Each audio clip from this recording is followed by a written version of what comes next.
அன்பு நேயர்களுக்கு இனிய வணக்கம். சிம்மம் ராசிக்கார நேயர்களுக்கு நம்ம இன்னைக்கு வீடியோ பதிவுக்குள்ள முழுமையா போறதுக்கு முன்னாடி முருகரை மனதார வணங்கிட்டு வீடியோ பதிவுக்குள்ள போகலாங்க. ஓம் முருகா போற்றி, ஓம் முருகா போற்றி, ஓம் முருகா போற்றி. என்னை காக்கும் முருகனே போற்றி. நல்லதே நடக்கும், நல்லது மட்டும் தான் நடக்கும். சிம்மம் ராசிக்காரங்களை பொறுத்த வரைக்கும் உண்மையானவங்க, நேர்மையானவங்க. உண்மைக்கு புறம்பா எந்த காலத்திலையும் எந்த ஒரு செயலையும் செய்ய மாட்டாங்க நம்மளோட சிம்மம் ராசிக்காரங்க. இவங்க எந்த ஒரு விஷயத்திலும் தங்களோட நேரத்தை வீணடிக்க மாட்டாங்க. அதே போல ஒரு அணிய சிறப்பா வழிநடத்தி செல்லக்கூடியவங்களா இருப்பாங்க. அதிக அளவுல பயணம் செல்லணும் அப்படின்னு விரும்புவாங்க. ஆளுமை திறன் அதிகமா கொண்டிருந்தாலும் நண்பர்கள்கிட்ட பழகிறது, ஏழைகளுக்கு உதவுறது, தாராளமான மனப்பான்மை இவங்க கிட்ட இருக்குங்க. இவங்கள பொறுத்த வரைக்கும் எல்லாரும் நல்லா இருக்கணும், எல்லாரும் வாழ்க்கையில முன்னேறணும் அப்படிங்கிற பொது நலத்தோட வாழக்கூடியவங்களா இருக்காங்க. சிம்மம் ராசிக்காரங்க வணங்க வேண்டிய தெய்வம் யாருன்னு பாத்தீங்கன்னா சூரிய பகவான் மற்றும் முருகன் ஆவாங்க. இவங்க ரெண்டு பேர்த்தையும் வணங்குனா உங்க வாழ்க்கை அற்புதமா இருக்குங்க. சிம்மம் ராசியோட அதிபதி சூரியனுங்க. அவர் நவ கிரகங்கள்ல முதன்மையானவர் மற்றும் ராசிகளின் தலைவரா இருக்கிறாருங்க. சிம்மம் ராசிய சூரியன் ஆள்றதுனால இந்த ராசிக்காரங்களுக்கு தலைமை பண்பு அதிக லெவல்ல இருக்குதுங்க. தைரியம் இருக்குதுங்க. எடுத்துக்காட்டுக்கு பார்த்தா ஒருத்தவங்க செய்ய முடியாதுன்னு ஒதுக்கி வச்சிருப்பாங்கல்ல, அந்த காரியத்தை கூட எடுத்து முயற்சி பண்ணி வெற்றி அடையக்கூடியவங்களா இருப்பாங்க நம்மளோட சிம்மம் ராசிக்காரங்க. பயம் அறிய மாட்டாங்க. யார் என்ன சொன்னாலும் எந்த இடத்துலையும் பயப்பட மாட்டாங்க. தைரியமா இருப்பாங்க. இவங்கள பொறுத்த வரைக்கும் தான் மட்டும் வாழ்க்கையில முன்னேறணும், தான் மட்டும் உயர்ந்த இடத்துக்கு போகணும் அப்படிங்கிற சுயநலமெல்லாம் இவங்க கிட்ட இல்லைங்க. எல்லாரும் நல்லா இருக்கணும், எல்லாரும் வாழ்க்கையில் உயர்ந்த இடத்துக்கு செல்லணும் அப்படிங்கிறதுக்காக ஒவ்வொரு நாளும் போராடி கொண்டிருக்கிறவங்க தான் நம்மளோட சிம்மம் ராசிக்காரங்க. இவங்கள பொறுத்த வரைக்கும் நட்புக்கு முக்கியத்துவம் தருவாங்க. அதே நேரத்துல நட்புக்காக உயிரை கொடுக்க கூட தயங்க மாட்டாங்க. தன்னுடைய குடும்பத்துக்காக ஒட்டுமொத்த வாழ்க்கையுமே அர்ப்பணம் செஞ்சிருவாங்க நம்மளோட சிம்மம் ராசிக்காரங்க. இவங்கள பொறுத்த வரைக்கும் வாழ்க்கையில ஒரு இலக்கை ஃபிக்ஸ் பண்ணிடுவாங்க. அந்த இலக்கை அடையிறதுக்காக எவ்வளவு தடைகள் வந்தாலும் பயப்பட மாட்டாங்க. தைரியத்தோட, தன்னம்பிக்கையோட, விடாமுயற்சியோட அந்த இலக்கை அடைந்தே தீருவாங்க. அந்த இலக்கை அடையும் வரைக்கும் இவங்கனால நிம்மதியா தூங்க முடியாது, நிம்மதியா சாப்பிட முடியாது. அந்த அளவுக்கு உழைப்பின் மீது அதிக நம்பிக்கை வச்சவங்க தான் நம்மளோட சிம்மம் ராசிக்காரங்க. இந்த உலகத்துல ஒவ்வொரு மனுஷனோட மனசுலயும் பலவிதமான கேள்விகள் ஓடிக்கிட்டு தாங்க இருக்கும். ஆனா உங்களுடைய மனசுல மட்டும் பல்லாயிரம் விதமான கேள்விகள் ஓடிக்கிட்டு இருக்குதுங்க. நீங்க இந்த நிமிஷம் தோல்வி அடைஞ்சதா உணர்றீங்க. ஆனா நீங்க தோற்கடிக்கப்பட்டீங்களா இல்ல தோத்து போயிட்டீங்களா அப்படிங்கறத முதல்ல பார்க்கணுங்க. வாழ்க்கையில தோற்கடிக்கப்பட்டமா இல்ல தோத்து போனமா அப்படிங்கறத எப்படி கண்டுபிடிக்கணும் தெரியுங்களா? கண்ணாடி முன்னாடி நின்னு கேள்வி கேட்டு பாருங்க. நிச்சயமா அதற்கான பதில் கிடைத்தே தீரும். உங்களுடைய வாழ்க்கையில பலவிதமான ஆசைகளும் கனவுகளும் இருக்குங்க. அந்த ஆசைகளையும் கனவுகளையும் அடையிறதுக்காக நீங்க துளி கூட முயற்சி பண்ணாம சோம்பேறித்தனமா டிவிய பார்த்துக்கிட்டு போனை பார்த்துக்கிட்டு இருந்து அந்த காரியத்துல நீங்க வெற்றி அடைய முடியல அப்படின்னு பாத்தீங்கன்னா அந்த இடத்துல நீங்க தோத்து போயிருக்கீங்க. அதற்கு காரணம் முழுமையா நீங்க தாங்க. உங்களை நீங்க மாத்திக்கணும். அதே சமயம் உங்க வாழ்க்கையில இருக்கக்கூடிய ஆசைகளையும் கனவுகளையும் நிறைவேற்றறதுக்காக நீங்க ஒவ்வொரு நாளும் இரவு பகல் உறங்காம உழைச்சிட்டு இருக்கீங்க. அந்த இடத்துல நீங்க அந்த காரியத்துல வெற்றி அடைய முடியல அப்படின்னு பாத்தீங்கன்னா அந்த தோல்விக்கு நீங்க காரணம் கிடையாதுங்க. நீங்க இந்த இடத்துல தோற்கடிக்கப்பட்டிருக்கீங்க. இதற்கு முழுக்க முழுக்க காரணம் யாருன்னு பாத்தீங்கன்னா உங்க கூடவே இருக்கிற ஒரு சில நண்பர்கள், ஒரு சில சொந்த பந்தங்கள் உங்க கூடவே இருந்து கபடதாரி வேடமிட்டு உங்க வாழ்க்கைய ஏமாத்திட்டாங்க, உங்க வாழ்க்கையவே நாசம் பண்ணிட்டாங்க அப்படின்னு சொல்லலாங்க. கிட்ட ஒரு நல்ல குணம் இருக்குதுங்க. வாழ்க்கையில எவ்வளோ கஷ்டம் வந்தாலும் அதை பத்தி கவலைப்பட மாட்டீங்க. ஆனா மற்றவங்களை எல்லாத்தையும் ஈஸியா புரிஞ்சுக்குவீங்க, எல்லாருக்கும் ஓடி ஓடி உதவி செய்வீங்க. கடந்த 5 வருஷமா மற்றவங்களோட கைப்பாகையே இருந்தது உங்களோட தோல்விக்கெல்லாம் காரணமா இருந்திருக்கு. மற்றவங்களுக்காக உங்களுடைய மனநிலைய மாத்திட்டு வாழ்ந்திருக்கீங்க. குடும்பம், அலுவலகம், அரசியல் போன்ற காரணத்துக்காக நீங்களா வாழல, உங்களுடைய கொள்கைய மாத்திருக்கீங்க. ஆனா உங்களுடைய கௌரவத்தை மட்டும் நீங்க விட்டு கொடுக்காம இருந்திருக்கீங்க. உங்களுடைய வாழ்க்கையில நீங்க பொறுமையா இருந்ததுக்கு காரணம் என்னன்னு பார்த்தா, உங்களுடைய குடும்பத்துக்கு அவ பேர் வந்துடக்கூடாது, உங்களுடைய குடும்பத்துக்கு கெட்ட பேர் வரக்கூடாது அப்படிங்கிறதுக்காக தாங்க பொறுமையா இருந்தீங்க. நீங்க பொறுமையா இருந்ததுக்கு கடவுள் உங்களுக்கு உதவி செய்ய வந்துட்டாரு. பொறுமையா இருக்கிறவங்களுக்கு கடவுள் நிச்சயமா உதவி செய்வாருங்க. அது நம்ம தோல்வி அடைஞ்சிருந்தாலும் சரி, நம்ம தோற்கப்பட்டிருந்தாலும் சரி, அதை பத்தி கடவுள் ஒரு துளி கூட பயப்பட மாட்டாரு. ஏன்னா நீங்க நல்லவங்க, அதனால நல்லவங்களுக்கு கடவுள் எப்பவுமே துணை நிப்பாருங்க. சொல்ல போனா அப்பா குடும்பத்துக்காகவும், குழந்தைங்க அப்பாவுக்காகவும், மனைவி கணவனுக்காகவும் தன்னுடைய வாழ்க்கைய அர்ப்பணம் செஞ்சிடறாங்க. அவங்களுக்காக தான் ஒட்டுமொத்த வாழ்க்கையும் வாழ்றாங்க. அப்படி வாழும்போது நம்ம வாழ்க்கையில தோத்து போறோமா, தோற்கடிக்கப்படுறோமா அப்படிங்கிற விஷயம் நம்மளுக்கு தெரியாமே போகுது. அதனால நம்ம என்ன பண்ணணும்னு தெரியுங்களா? 2 விஷயம் தாங்க பண்ணணும். அப்பதாங்க எல்லா பிரச்சனைகளுக்கும் ஒரு தீர்வு கிடைக்குங்க. நம்ம தோத்து போறோம் அப்படின்னா அதுக்கு காரணம் நாம தாங்க. நம்ம எந்த ஒரு முயற்சியும் பண்ணலினா அந்த விஷயத்துல நம்ம தோத்து போயிடுறோம். இதே சமயம் நம்ம தோற்கடிக்கப்படுறோம் அப்படின்னா நம்ம ஏன் தோத்து போறோம், அதுக்கு காரணம் யாரு, அவங்க கிட்ட இருந்து நம்ம எப்படி விலகி இருக்கணும் அப்படிங்கிற பதில நம்ம கண்டுபிடிக்கணும்.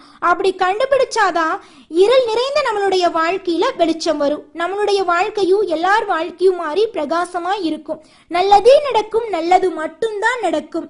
ஓ முருகா போற்றி, ஓ முருகா போற்றி, ஓ முருகா போற்றி, எனக்காக்கும் முருகனே போற்றி, எல்லாம் நன்மைக்கே.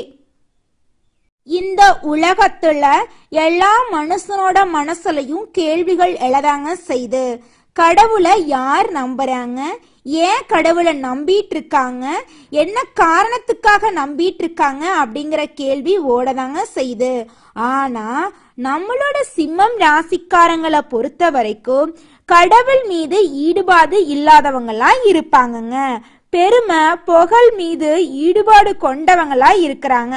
ஒரு கட்டத்துக்கு மேல வாழ்க்கையில இறைவனை முழுமையா நம்ப ஆரம்பிச்சிருவாங்க. வாழ்க்கையோட பிற்பகுதியில சிவன் தான் காரணம் அப்படின்னு வாழ்க்கைய உணர தொடங்கிடுவாங்க. 35 வயது வரைக்கும் ஆணவம் மற்றும் திமிருக்கு பேர் போனவங்களா இருப்பாங்க. அந்த வயசை கடந்த பிறகு கடவுள் தான் முக்கியம் அப்படிங்கிறத உணருவாங்க நம்மளோட சிம்மம் ராசிக்காரங்க. சிம்ம ராசிக்காரங்களுக்கு 40 வயதுக்கு பிறகுதாங்க வாழ்க்கையே ஆரம்பமாக போகுது. ஏன்னா இதுவரைக்கும் அவங்க வாழ்க்கையில துன்பம் மட்டும் நிலைச்சிருந்திருக்கும். ஆனால் இனி வரக்கூடிய காலங்கள்ல இன்பம் நிலைச்சிருக்க போகுதுங்க. கடவுள் உங்களை எவ்வளவுதான் சோதிச்சாலும் நீங்க மனசை ஒருநிலைப்படுத்தி வாழ்க்கையில எல்லா எல்லைக்கும் செல்லக்கூடியவங்களா நீங்களே உங்களை மாத்திருப்பீங்க. சிம்மம் ராசிக்காரங்க எல்லாருக்கும் என்ன ஒண்ணு சொன்னாலும் அது பலிக்குன்னு சொல்லுவாங்க. ஆமாங்க, அருள்வாக்கு தாங்க. சிம்மம் ராசிக்காரங்க சொல்லக்கூடிய அருள்வாக்கு நிச்சயமா பலிக்கும் அப்படின்னு எல்லாராலையும் நம்பப்படுதுங்க. இவங்க கடவுளை உணரும் போது இவங்களோட பலம் பெருகுதுங்க. என்னை யாரும் எதுவும் செய்ய முடியாது அப்படின்னு நினைக்கிற வரைக்கும் கடவுள் நமக்குள்ள வரவே மாட்டாருங்க. ஆனா யாரோ ஒருவர் நம்மளை ஏதோ செய்ய போறாரு அப்படின்னு நினைக்கிற அந்த ஒரு நிமிஷத்துல கடவுள் நமக்குள்ள வந்துருவாருங்க. ஆமாங்க, நம்ம கடவுளை நம்புனோன்னு வச்சுக்கங்க, அவர் நம்மளை கைவிடவே மாட்டாருங்க. மாறா ஏதோ ஒரு மிராக்கிள் நடக்க போகுது அப்படிங்கிறத நீங்க உணரும் போதே சிவன் உங்க உடம்புல வந்துருவாரு, உங்க கூடவே இருப்பாருங்க. சிம்மம் ராசிக்காரங்க நாளை நடக்க போறத இன்னைக்கே தீர்மானிக்க கூடிய அளவுக்கு சக்தி கொண்டவங்களா இருக்காங்க. இவங்க ஆணவம் இவங்களோட எண்ணத்தினால தாங்க வாழ்க்கையில தோத்துக்கிட்டு இருக்காங்க. மற்றவங்க இவங்களோட வளர்ச்சியை பார்த்து பொறாம கொண்டு தோக்கடிக்க முயற்சிக்கிட்டு இருக்காங்க. எப்படியாவது சிம்மம் ராசிக்காரங்களை தோக்கடிக்கணும் அப்படின்னு மற்றவங்க நினைச்சிட்டு இருக்காங்க. சிம்மம் ராசிய சட்டத்தின் மூலம் கட்டி போடலாங்க. ஆனா இவங்க மீது குற்றச்சாட்டும் சுமத்தப்படலாம். இவங்க மீது குற்றச்சாட்டு சுமத்தப்பட்டாலும் எல்லாத்தையும் இவங்க தாங்கிக்குவாங்க. ஆனா இவங்க அசராம வண்டிய ஓட்டுவாங்க. எவ்வளோ பழி போட்டாலும் பயப்படவே மாட்டாங்க. ஏன்னா இவங்க தான் எந்த ஒரு தப்புமே செய்யலையே, அப்புறம் ஏன் நான் பயப்படணும் அப்படிங்கிற ஒரு கெத்து இவங்க கிட்ட இருந்துகிட்டுதாங்க இருக்கும். ஏன்னா ஆண்டவன் இவங்க பக்கம் எப்பவும் இருக்கதாங்க செய்யறாரு. சிம்மம் ராசிக்காரங்க சரணாகதி அடையறது இல்லைங்க, மாறா தன்னை யார் என்று தெரிந்து கொள்றாங்க. நான் யாரு, எதுக்காக இந்த உலகத்துல பிறந்த, என்னோட வாழ்க்கையோட அர்த்தம் என்ன அப்படிங்கறத சிம்மம் ராசிக்காரங்க உணர ஆரம்பிச்சாவே போதும், அவங்களுடைய வாழ்க்கை அருமையா இருக்கும். ஒரு 90 கிலோ எடை இருக்கிற ஒரு மனுஷனுங்க உடம்ப தூக்கிட்டு நடக்கிற அப்படின்னு நடந்தா எளிமையா நடக்க முடியாது. அதே நேரத்துல என் உடம்பு எவ்வளோ கிலோவா இருந்துட்டு போகுது அப்படின்னு அசால்ட்டா நடந்தோன்னு வச்சுக்கங்க, நம்மளோட வெயிட் நம்மளுக்கே தெரியாதுங்க. சிம்மம் ராசிக்காரங்க பெரிய பிரச்சனை எல்லாம் எளிமையா கடந்தக்கூடியவங்களா இருக்காங்க. பொருளாதார கஷ்டம் இருந்தாலும் இவங்க சிவபெருமான உணரும் போது இவங்களுடைய வாழ்க்கையில புதிய பொலிவு பிறக்க போகுது.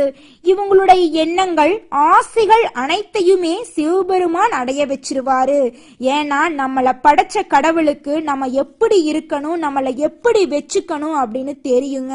நம்ம நல்லது செஞ்சோம் அப்படின்னா சிவபெருமான் நம்மளுக்கு இரட்டிப்பான நன்மையை செய்வார். அதே நேரத்துல நம்ம ஏதோ ஒரு கெடுதல் பண்றோம் அப்படிங்கிறத சிவபெருமான் கண்டுபிடிச்சிட்டாருன்னு வச்சுக்கங்க, நம்மளுக்கு வாழ்க்கைக்கான பாடத்தை காட்டுவாரு. இப்படி இருக்கணும், இவங்களை நம்பணும், இவங்களை நம்ப கூடாது, நல்லது செய்யணும் அப்படிங்கிற விஷயத்த சிவபெருமான் நம்மளுக்கு கத்து கொடுப்பாருங்க. சிம்மம் ராசிக்காரங்க சிவனை அதிகமா வழிபடணுங்க. சிவன் அவங்கக்குள்ள இறங்கும் போது எல்லா பிரச்சனைகளுக்கும் தீர்வு கிடைச்சிருங்க. வாழ்க்கையே லேசாயிருங்க. யாரையும் அனுசரிச்சு போக வேண்டாங்க. சிவனுக்கு மட்டும் கீழ்ப்படிஞ்சா போதும், உங்க வாழ்க்கை அருமையா இருக்குங்க. நீங்க எத்தனை முறை தோற்கடிக்கப்பட்டாலும் தோத்து போனாலும் அத்தனை முறையும் இரட்டிப்பான வெற்றிய கடவுள் உங்களுக்கு தருவாருங்க. 56 வயசுக்கு பிறகு உங்க வாழ்க்கையில நல்லதெல்லாம் நடக்க போகுதுங்க. அடுத்த ரவுண்ட் உங்க வாழ்க்கை ஆரம்பிக்க போகுதுங்க. மனச மட்டும் தளர விடாதீங்க. நல்லதே நடக்கும், நல்லது மட்டும் தான் நடக்கும். ஓம் சிவபெருமானே போற்றி, ஓம் சிவபெருமானே போற்றி, ஓம் சிவபெருமானே போற்றி, எனக்காக்கும் சிவபெருமானே போற்றி, எல்லாம் அவன் செயல். இனி வரக்கூடிய காலங்கள்ல உங்களுடைய வாழ்க்கையில தோல்வி என்ற பேச்சுக்கு துளி கூட இடம் கிடையாதுங்க. உங்களுடைய எண்ணம் போலவே உங்களுடைய வாழ்க்கையில வெற்றி மட்டும் நிலைச்சிருக்க போகுதுங்க. சொல்ல போனா இந்த நிமிஷம் வரைக்கும், இந்த நொடி வரைக்கும் நீங்க பலவிதமான கஷ்டங்களை அனுபவிச்சிருப்பீங்க. ஆனா இனி வரக்கூடிய காலங்கள்ல உங்க வாழ்க்கையில கஷ்டம் அப்படிங்கிற பேச்சுக்கு துளி கூட இடம் கிடையாதுங்க. உங்களுடைய எண்ணம் போல உங்க வாழ்க்கையும் அமோகமாக இருக்க போகுது. உங்களுடைய ஆசைகள் கனவுகள் அனைத்துமே நிறைவேற போகுது. புதுசா நகைகள் வாங்க போறீங்க, நிலம் வாங்க போறீங்க. திருமணம் ஆகாதவங்களுக்கு திருமணம் கைகூடி வரப்போகுது. குழந்தை பேர் இல்லாதவங்களுக்கு குழந்தை பேரு கிடைக்க போகுது. பூர்வீக சொத்துல பிரச்சனை இருந்தவங்களுக்கு பூர்வீக சொத்து பிரச்சனை நீங்கி உங்களுக்கு வர வேண்டிய பூர்வீக சொத்து உங்க கையில வந்து சேரப்போகுது. மாணவர்களோட கல்வியில முன்னேற்றம் காணப்பட போறீங்க. உங்க வாழ்க்கையே அற்புதமாக மாறக்கூடிய காலம் வந்துருச்சுங்க. கவலைப்படாதீங்க. இனி வரக்கூடிய காலங்கள்ல உங்கள் எண்ணம் போல உங்க வாழ்க்கை அமோகமா இருக்க போகுதுங்க. நல்லதே நடக்கும், நல்லது மட்டும்தான் நடக்கும். ஓம் சிவபெருமானே போற்றி, ஓம் சிவபெருமானே போற்றி, ஓம் சிவபெருமானே போற்றி. நன்றி, வணக்கம்.